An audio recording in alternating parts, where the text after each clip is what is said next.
আল্লাহ বলেন, এ যুবক, আমি আল্লাহ তোমার যৌবনকাল দিয়েছি যুবক, এই যৌবনকাল শেষ হতে সময় লাগবে না। হঠাৎ করে তোমার যৌবনকাল চলে যাবে, বার্ধক্য চলে আসবে, তুমি ইচ্ছা করলেও কোনো কিছু করতে পারবে না। ঠিক কিনা বলে? নারী আর পুরুষকে আল্লাহ বানাইছেন, উভয়ের মধ্যে আল্লাহ আকর্ষণ দিয়ে বানাইছেন। আল্লাহ কয়, দুই জাতিকে আমি আল্লাহ বানাইছি। নারীদেরকে পুরুষের জন্য বানাইছে, পুরুষদেরকে আল্লাহ নারীদের জন্য বানাইছে। ঠিক কিনা বলেন? উভয় যদি না হয়, দুনিয়ার জিন্দেগি বরবাদ হয়ে যাবে, দুনিয়ার জিন্দেগি শেষ হয়ে যাবে। আল্লাহ পাক বলেন, ভালোবাসা মহব্বত এটা আল্লাহ প্রদত্ত নিয়ামত। ঠিক কিনা? 100 ভাগ মহব্বত আর ভালোবাসা, এর মধ্যে মাত্র 1 ভাগ গোটা বিশ্বের মধ্যে আল্লাহ পাক বন্টন করে দিয়েছেন। ঠিক কিনা বলে? মানব দানব পশু পাখি কুল কায়নাতের মধ্যে আল্লাহ 100 ভাগ রহমতের 1 ভাগ সবগুলোর মধ্যে আল্লাহ বন্টন করে দিয়েছেন। তাই ওই মহব্বত আর ভালোবাসার দাবিতে পশু পাখিরা তার বাচ্চাকে কি পরিমাণ ভালোবাসে। ঠিক কিনা বলি? আপনি যদি যে মুরগিটা কেবল বাচ্চা তোলাইছে, আপনি তার কাছে দিয়ে যদি যান, দেখবেন মুরগিটা আপনাকে ঠুকুর মারার জন্য আসবে। আসে না? মুরগিটা ঠুকুর মারার জন্য আসে। আপনি মুরগির কোনো ক্ষতি করেন নাই, মুরগির উপর কোনো অত্যাচার করেন নাই, কি জন্য তাহলে আপনাকে ঠুকুর মারতে আসলো? মুরগিটা কয়, না জানি যদি তুমি আমার বাচ্চার গায়ে হাত দাও। ঠিক না বলে? বাছুরটা যখন গাভীর থেকে দূরে চলে যায়, গাভীটা কিন্তু উহা করতে করতে মনে হয় রশিটা ছিঁড়ে ফেলবে। ঠিক না? কেন রে, আমার বাচ্চাকে আমি দেখি না, আমার বাচ্চাটা কোথায় গেল? এমন ভালোবাসার মহব্বত আল্লাহ দিয়েছেন, ওই বাচ্চা না দেখা পর্যন্ত তার উহা থামে না। মহব্বতরা কে দিছেন? পাখির বাসার থেকে যদি পাখির বাচ্চাটা নিয়ে আসে, সারাক্ষণ ওই পাখিটা চিল্লা চিল্লি করতে থাকে। ঠিক না? হাদিসের মধ্যে আসে, আল্লাহর পয়গম্বর রাস্তা দিয়ে যাইতেছেন, সাহাবী কয়েকজন পিছনে আছে।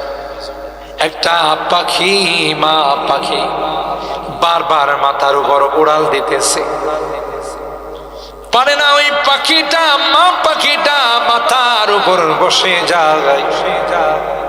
আল্লাহর হাবিব পিছনের দিকে তাকাইয়া ওই মা পাখিটার চিৎকার শুনে জিজ্ঞাসা করলো, তোমরা কি কেউ তোমার কাছে সাহায্য চায়? এইভাবে আল্লাহ পাক শিখাইয়া বলেন, এবার তোমার কথা বলো রে, ইহদিনাস সিরাতাল মুস্তাকিম। আল্লাহ সিরাতে মুস্তাকিম আমাদেরকে দেখাও, সঠিক পথ তুমি আমাদেরকে দেখাও, সঠিক পথ আমাদেরকে দেখাও। কাদের পথ? সিরাতাল্লাযীনা আন'আমতা আলাইহিম, ওই সকল ব্যক্তিদের পথ, ওই সকল ব্যক্তিদের রাস্তা। আল্লাযীনা আন'আমতা আলাইহিম, যাদেরকে তুমি পুরস্কৃত করেছো, যাদেরকে তুমি পুরস্কার দিয়েছো। আল্লাহ, এরা কারা? মিনান নাবিয়িন ওয়াস সিদ্দীকিন ওয়াস শুহাদাই ওয়াস সালিহিন। নবীদের রাস্তা দেখাও। যারা সিদ্দিকিন, সত্যবাদী, তাদের রাস্তা দেখাও। যারা শহীদ, তোমার দ্বীনের জন্য শাহাদাত বরণ করেছেন, তাদের রাস্তা দেখাও। সালিহিন, নেককার যারা, তাদের রাস্তা দেখাও। গায়রিল মাগদুবি আলাইহিম ওয়ালাদ-দাল্লিন, তাদের পথে পরিচালিত করিও না যারা গজব প্রাপ্ত, যারা লাজ্জিত। বলুন তো দেখি, আল্লাহর কাছে চাওয়ার আগে কিভাবে চাইতে হবে আল্লাহ শিক্ষা দিয়েছেন না দিয়েছেন? বলেন কিসের মাধ্যমে? সূরাতুল ফাতিহার মাধ্যমে। তো আল্লাহ বলেন শুধু আমার কাছে চাইবা তা নয়, কিভাবে চাইতে হবে এটাও আমি আল্লাহই তোমাদেরকে শিক্ষা দিলাম। সুবহানাল্লাহ। এজন্য বলা হয় হর ঘড়ি দেনে কো তু তৈয়ার হ্যায়, হর ঘড়ি দেনে কো তু তৈয়ার হ্যায়, जो न मांगे उससे तू बेजार है। সব সময় দেওয়ার জন্য যিনি রেডি, রাত নাই, দিন নাই, সকাল নাই, সন্ধ্যা নাই, 24 ঘন্টা যিনি দেওয়ার জন্য রেডি, তিনি কে? बल्कि मजमून हर एक दरखास्त का तूने या रब हमको भी सिखला दिया। কিভাবে চাইতে হবে প্রত্যেকটা বিষয়বস্তু কে শিখাইছেন? এরপর আল্লাহ বলেন وقال ربكم ادعوني استجب لكم। এ বান্দা, তুমি আমার কাছে চাইতে দেরি হয়, আমি আল্লাহ তোমার ডাকে সাড়া দিতে দেরি হয় না। চাইতে দেরি, সাড়া দিতে। দুনিয়ার নেতা নেত্রীদের কাছে, দুনিয়ার বসদের কাছে চাই, আগামী মাসে দেখা করিস, এখন হইব না, যা আগামী সপ্তাহ দেখা করিস, এখন কামিব না। আর আল্লাহ কই তোর চাইতে দেরি, চাইতে দিতে দেরি নেই। সুবহানাল্লাহ, কেমন দয়ালু আল্লাহ আমাদের। আল্লাহু আকবার। وقال ربكم ادعوني استجب لكم। আল্লাহ বলেন এ বান্দা আমার কাছে চাও, আমি সাথে সাথে তোর চাওয়াকে কবুল করব, তোর দরখাস্তকে আমি আল্লাহ কবুল করব। আশ্বাস দিলাম তোর দোয়া করতে দেরি হয়, আমি আল্লাহ কবুল করতে দেরি হয় না। সুবহানাল্লাহ। আর ভাইরা অন্য আয়াতের মধ্যে আল্লাহ বলেন তুমি যখন আমাকে ডাক দাও, আমার কাছে যখন চাও, আমি তোমার শাহরোগের নিকট থাকি। সুবহানাল্লাহ। তোমার ঘাড়ের রোগের নিকট থাকি, আমি তোমার থেকে দূরে নয়। যখন চাইবে তখনই আমাকে পাইবে। দুনিয়ার মানুষের কাছে চাইলে রাগ হয়, আর আল্লাহ বলেন যতবার চাইবা ততবারে আমি খুশি হই। দুআর মাধ্যমে বান্দা তার বান্দেগি, বান্দা তার আজিজি এনকেসারি, তার দুর্বলতা, তার নমনীয়তা প্রকাশ করে। কথা বলেন ঠিক না বেঠিক? ওই যে আপনি যখন দুইটা হাত তুলেন, তাহলে নিজেকে বিনয়ী বানায়া, নিজেকে মুহতাজ মুখাপেক্ষী বানায়া আল্লাহর কাছে হাত তুলে চাইতেছেন। আল্লাহ কই এইটাই তো তোমার কাছে আমি চাই, যে তুমি নিজেকে কিছুই মনে করবে না, আমার কুদরতকে বিশ্বাস করে, আমার ক্ষমতাকে বিশ্বাস করে আমার কাছে তুমি চাইবা। এটাই তো আমি আল্লাহ তোমার কাছে চাই। আকরাবু মা ইয়াকুনুল আবদু মির রাব্বিহি আইয়াকুনা সাজিদান লিল্লাহ। বান্দা যখন নামাজের মধ্যে আল্লাহর কুদরতি পায়ে লুটিয়ে পড়ে, আল্লাহকে যখন কুদরতি পায়ে সিজদা করে, এই সময়টা বান্দার জন্য সবচাইতে দামি সময়। এই সময়টা বান্দার জন্য সবচাইতে গুরুত্বপূর্ণ, কারণ এর মাধ্যমে বান্দা তার গোলামি, তার আবদিয়ত, তার অপারগতা আল্লাহর কাছে সে প্রকাশ করে। আর বান্দা যত বেশি তার অপারগতা, তার গোলামি আল্লাহর কাছে প্রকাশ করে, তত বেশি তার মর্যাদা বেড়ে যায়। রাসূল আকরাম সাল্লাল্লাহু তাআলা আলাইহি ওয়াসাল্লাম, যার সংগঠনের নামে আজকে আমাদের এই বড়বাড়ি যুবকদের এই সংগঠন হিলফুল ফুজুল, এই সংগঠন কে বানাইছিলেন? আল্লাহ।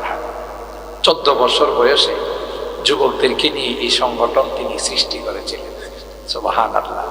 তাইলে আমাদের এই বড় বাড়ির যুবকরা এই নামে সংগঠন বানায়া, আমি তো মনে করি যে এই সংগঠনের ওসিলায় আল্লাহ তাআলার হাবিব তাদেরকে সুপারিশ করে।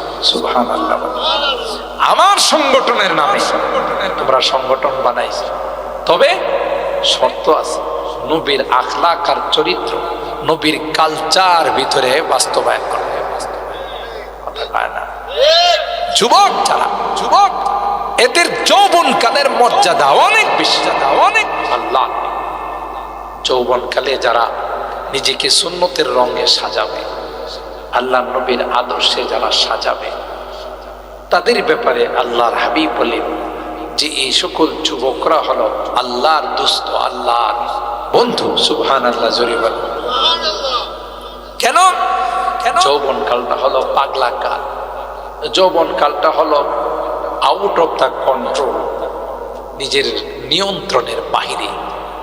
এই যৌবনকালটা যদি বিভিন্ন রকমের বিজাতীয় কালচার বর্জন করে নবীর কালচার বাস্তবায়ন করতে পারে, সেই সবচেয়ে সফল যুগ। কত রকমের নোংরামি কালচার আমাদের মাঝে বিজাতিরা আবিষ্কার করে যুবকদেরকে নষ্ট করার জন্য। গেল এক 31st নাইট গেছে না ঢাকা শহরে? আমরা যারা আমি বাসায় যখন ঢুকি, আমার বাসায় ঢুকার আগে এই মোড়ের মধ্যে না হলেও 50-60 জন যুবক এই আতশ নিয়ে, ফটকা নিয়ে, বোম নিয়ে এই যে ফোটানো শুরু করছে। আমি এখন গাড়ি নিয়ে ঢোকারই সাহস পাচ্ছি না, কারণ একটার পর একটা ফোটাইতেছে। একটা পর্যায়ে ওখানে এক যুবক ছিল, হে দেওয়ার আমার চিনে, সবগুলোর গিয়ে লাঠি দিয়ে থামাইছে। থাম হুজুর, আগে বাসায় ঢুকো। আমি তখন আফসোস করে বললাম, হায় হায়, এইগুলোর তারা 1 নাম্বার হচ্ছে অপচয়, ঠিক না? এই যে বোমগুলো ফোটায়, আতশবাজি যে করে, এতে কোনো লাভ আছে না লস? শুধু লস আর লস। টাকা নষ্ট, মানুষের ঘুম নষ্ট, মানুষের শৃঙ্খলা নষ্ট, আরাম নষ্ট, এবং কখনো কখনো দুর্ঘটনা ঘটে, পুরা এলাকাকে এলাকা চলে যায়, ঠিক না? কিন্তু ওরা ওই বিজাতীয় কালচার, হ্যাপি নিউ ইয়ার, নববর্ষ তোমাকে স্বাগত। আরে গাধা, নববর্ষ আসছে, তুই খুশি, তোর জীবন থেকে তো একটা বছর চলে গেল, এটা কি খুশি হওয়ার জিনিস? বুঝে না, মনে করে বিজাতিরা এই কালচার গুলো পালন করে। আমরা আরেকটা আইতেছে সামনে, ফেব্রুয়ারি 14 তারিখ। এই যুবকরা কিছু বুঝে না, সুঝে না, বিজাতিরা করে, এই জন্য এরাও করে। এটা হলো কি? Valentine's day. এটাকে বাংলা অনুবাদ হলো বিশ্ব ভালোবাসা দিবস, আর আমরা এটা হলো বিশ্ব বেহায়াপনা দিবস। আপনারা মনে ঘুমাই গেছে? একটু কথাটা তো কন্যা গেলে বিশ্ব নোংরামি দিবস। এটা মুসলমানি কালচার হতে পারে না, এটা বিজাতীয় কালচার। চরিত্র নষ্ট করার জন্য, মুসলমানের সন্তানদেরকে পশুত্বের জিন্দেগি উপহার দেওয়ার জন্য এই দিবস আবিষ্কার। কথা বলেন ঠিক কিনা? আল্লাহ বলেন, ওয়ামিন আয়াতিহি খালকুস সামা আন খালাকা লাকুম মিন আনফুসিকুম আজওয়াজা লিতাসকুনু ইলাইহা ওয়া জাআলা বাইনাকুম মাওয়াদ্দাতাও ওয়া রাহমা ইন্না ফি যালিকা লাআয়াতিন লিকাওমিন ইয়াতাফাক্কারুন। আল্লাহ বলেন, যুবক, আমি আল্লাহ তোমার যৌবনকাল দিয়েছি। যুবক, এই যৌবনকাল শেষ হতে সময় লাগবে না। হঠাৎ করে তোমার যৌবনকাল চলে যাবে, বার্ধক্য চলে আসবে, তুমি ইচ্ছা করলেও কোনো কিছু করতে পারবে না, ঠিক কিনা বলে? নারী আর পুরুষকে আল্লাহ বানাইছেন, উভয়ের মধ্যে আল্লাহ আকর্ষণ দিয়ে বানাইছেন। আল্লাহ কয়, 2 জাতিকে আমি আল্লাহ বানাইছি। নারীদেরকে পুরুষের জন্য বানাইছে, পুরুষদেরকে আল্লাহ নারীদের জন্য বানাইছে, ঠিক কিনা বলেন? উভয় যদি না হয়, দুনিয়ার জিন্দেগি বরবাদ হয়ে যাবে, দুনিয়ার জিন্দেগি শেষ হয়ে যাবে। আল্লাহ পাক বলেন ভালোবাসা মহব্বত এটা আল্লাহ প্রদত্ত নিয়ামত। ঠিক কি? 100 ভাগ মহব্বত আর ভালোবাসা, এর মধ্যে মাত্র 1 ভাগ গোটা বিশ্বের মধ্যে আল্লাহ পাক বন্টন করে দিয়েছেন। ঠিক কিনা বলেন? মানব দানব পশু পাখি কুল কানাতের মধ্যে আল্লাহ 100 ভাগ রহমতের 1 ভাগ সবগুলোর মধ্যে আল্লাহ বন্টন করে দিয়েছেন। তাই ওই মহব্বত আর ভালোবাসার দাবিতে পশু পাখিরা তার বাচ্চাকে কি পরিমাণ ভালোবাসে। ঠিক কিনা বলি? আপনি যদি যে মুরগিটা কেবল বাচ্চা তোলাইছে আপনি তার কাছে দিয়ে যদি যান দেখবেন মুরগিটা আপনাকে ঠুকুর মারার জন্য আসবে। আসে না? মুরগিটা ঠুকুর মারার জন্য আসে। আপনি মুরগির কোনো ক্ষতি করেন নাই, মুরগির উপর কোনো অত্যাচার করেন নাই, কি জন্য তাহলে আপনাকে ঠুকুর মারতে আসলো? মুরগিটা কয় না জানি যদি তুমি আমার বাচ্চার গায়ে হাত দাও। ঠিক না বলে? বাছুরটা যখন গাভীর থেকে দূরে চলে যায় গাভীটা কিন্তু উহা করতে করতে মনে হয় রশিটা ছিঁড়ে ফেলবে। ঠিক না? কেন রে আমার বাচ্চাকে আমি দেখি না, আমার বাচ্চাটা কোথায় গেল? এমন ভালোবাসার মহব্বত আল্লাহ দিয়েছেন ওই বাচ্চা না দেখা পর্যন্ত তার উহা থামে না। মহব্বতরা কে দিছেন? পাখির বাসার থেকে যদি পাখির বাচ্চাটা নিয়ে আসে সারাক্ষণ ওই পাখিটা চিল্লা চিল্লি করতে থাকে। ঠিক না? হাদিসের মধ্যে আসে আল্লাহর পয়গম্বর রাস্তা দিয়ে যাইতেছেন, সাহাবী কয়েকজন পিছনে আছে। একটা পাখি, মা পাখি বারবার মাথার উপর উড়াল দিতেছে, পারে না ওই পাখিটা, মা পাখিটা মাথার উপর বসে যায়। আল্লাহর হাবিব পিছনের দিকে তাকাইয়া ওই মা পাখিটার চিৎকার শুনে জিজ্ঞাসা করলো, তোমরা কি কেউ এই মা পাখির বাচ্চা ধরে নিয়ে আসছো নাকি? সুবহানাল্লাহ বলে। একজন সাহাবী রুমালের নিচে থেকে হাত বের করে আল্লাহর হাবিবকে বলেন, ও পয়গম্বর এই পাখির ছানাটা আমি নিয়ে আসছি, কত তাড়াতাড়ি তার বাসায় দিয়ে আস। দেখো না ওই মা পাখিটা চিৎকার শুরু করে দিয়েছে আর তার ভাষায় বলতেছে, দাও না দাও না আমার বাচ্চাটাকে আমার কুলে ফেরত দাও। কেন জালেমের দল আমার বাচ্চাকে নিয়ে আরো আনা দিলাম? কথা বলেন ঠিক কিনা? তাহলে মায়া আছে না নাই? দরদ আছে না নাই? ভালোবাসা আছে না নাই? পাখির বাচ্চাগুলো বাসায় শুয়ে থাকে, মা পাখিটা দূরের থেকে আধার সংগ্রহ করে দূরের থেকে নিয়ে আইসা তার বাচ্চাটাকে বড় আদর করে খাওয়ায়। ঠিক না? সি সি সি সি করতে থাকে, মুখ খোলা থাকে, আর কি সুন্দর করে বাচ্চাটার মুখের মধ্যে খানা দেখে মা পাখি। গোটা বিশ্বের মধ্যে এই কথা তোমার বলতে দেরি হয়, আমি আল্লাহ তোমাকে রহমতের কুলে তুলে নিতে দেরি হয় না। কারণ তুমি তোমার আম্মাকে আম্মা না, আব্বাকে আব্বা না, খুশি হয়ে কুলে নিয়ে চুমু খায়।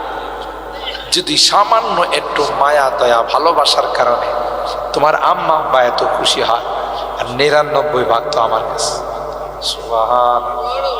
কই ভাগ? 99 ভাগ আমার।